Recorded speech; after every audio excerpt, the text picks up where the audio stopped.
Hey guys, Max Mercy coming at you today, and today we got ourselves a little bit of a repair to do. We have this little Hurricane 18 scale beginner friendly hobby grade RC. Now with this guy, I already went ahead and already tested it. There's actually no steering, so let me show you real quickly here. We're gonna go ahead and plug in the battery.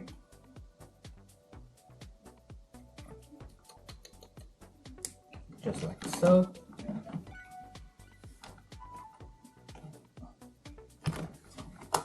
Okay, now we're gonna go ahead and power it on, and like always the remote was already on, so no worries on that. So if we take a look at it, it drives, goes in reverse, but it doesn't turn.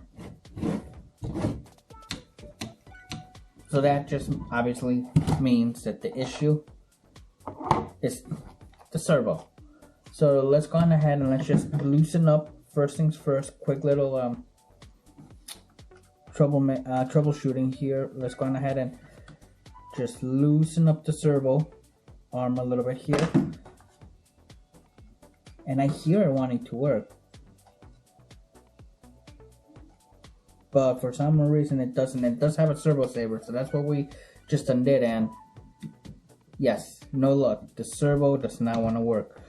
So now with this being a beginner hobby grade RC, this is a beginner friendly hobby grade RC. This is what I like to call them, alright? So with this thing, everything in this car is replaceable and repairable. So what we're gonna do is we're just gonna go ahead and we're gonna replace the servo. Now the downside to this servo is that it's actually a 5-wire servo.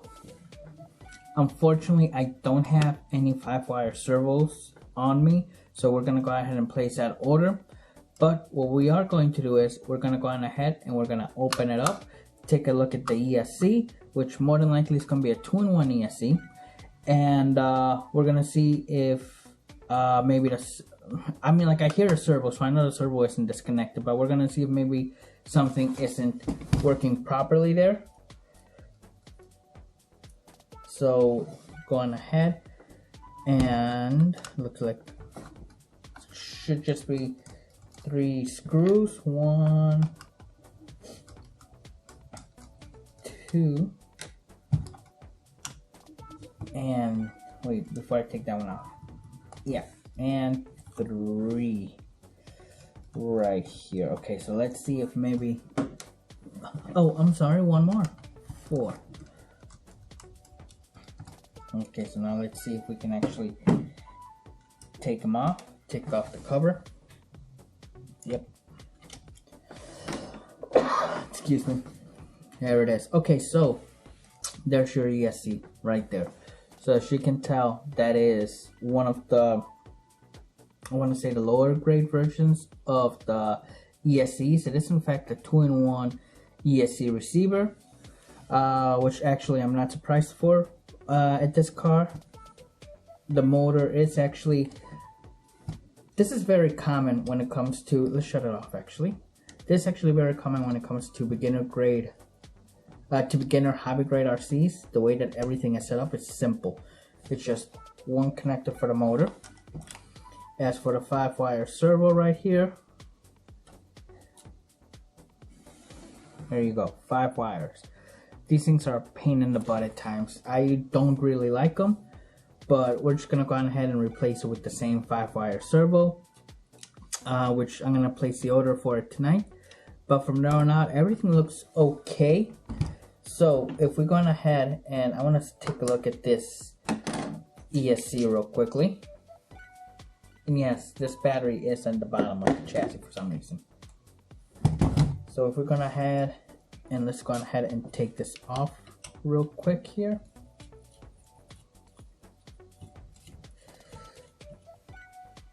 Okay, so that's the ESC is being held by just one single screw, and there it is. There's your ESC, your 2-in-1 ESC receiver, which I'm not surprised about it at all. Most beginner friendly, hobby grade RCs do come with a 2-in-1 ESC receiver. Overall, the receiver does look pretty nice. It looks pretty okay, the ESC receiver. And it actually looks like, I'm not sure if it'll come up on video, but it actually does look like it's actually coated. I'm hoping it's actually conformal coating. So this thing is pretty, should be pretty water resistant. Not waterproof, water resistant. It does have a secondary connection. I'm sorry, a third connector right here. More than likely this is gonna be for aftermarket light, only aftermarket lighting, or if the car has a better version, a higher grade version where the lights come integrated with it, that's what that would be for. Well, overall, the ESC, the 2-in-1 doesn't look bad. It looks pretty healthy. I'm not concerned about it. There's no rust on the connectors, so more than likely it actually is the servo that burnt out. So with that being said, we're gonna go ahead and we're gonna keep the ESC, the 2-in-1 safe, and we're actually gonna put it back in the car. Like so.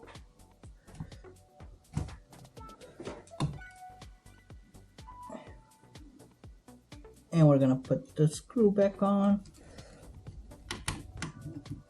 All right, now let's see here. Let's go on ahead and we're gonna go on this side. We're gonna take off. Gonna undo this.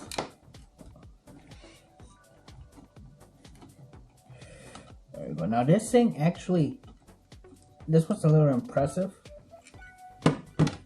It actually does have a servo saver. Excuse me. There it goes. Which I wasn't expecting, to be honest, but it actually does have a little servo saver on there.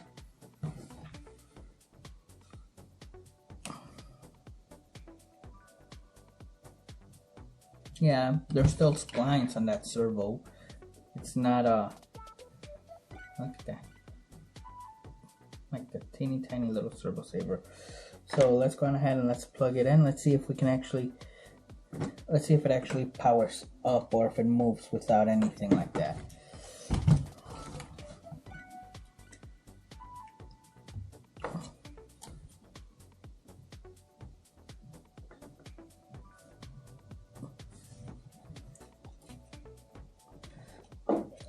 It's a bad side of having fat fingers.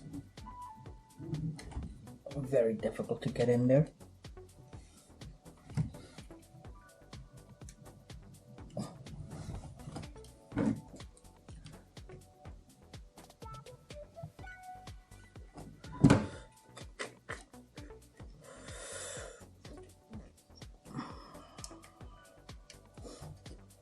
There it goes. It would also help if we put it in the right way. Okay, now that we have the servo connected once again, the motor, we're gonna plug it in just in case it needs to be. So now with that, we'll grab our battery, we'll plug it in. Remote, we're gonna cycle it. Remote is off, remote is on, looking for the signal, gonna turn it on. Okay, so there it is. The car is on, the remote is working, and yeah, definitely the servo is not responding at all whatsoever. So it is, servo is definitely the issue because, yeah,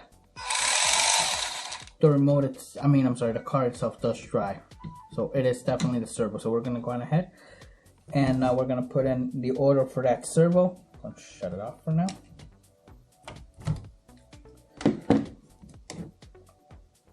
We're gonna go on ahead and we're gonna put in the order for that servo and we're gonna replace it. But first things first, let's go on ahead, and this is a little trick for everybody out there.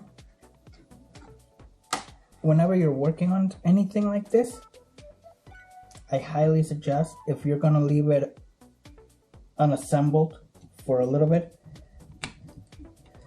just put the bolts, screws back where they belong. You can keep the cover off, that's fine, but this way, number one, you know where the screws go to, and number two, most importantly, you don't lose any of the screws.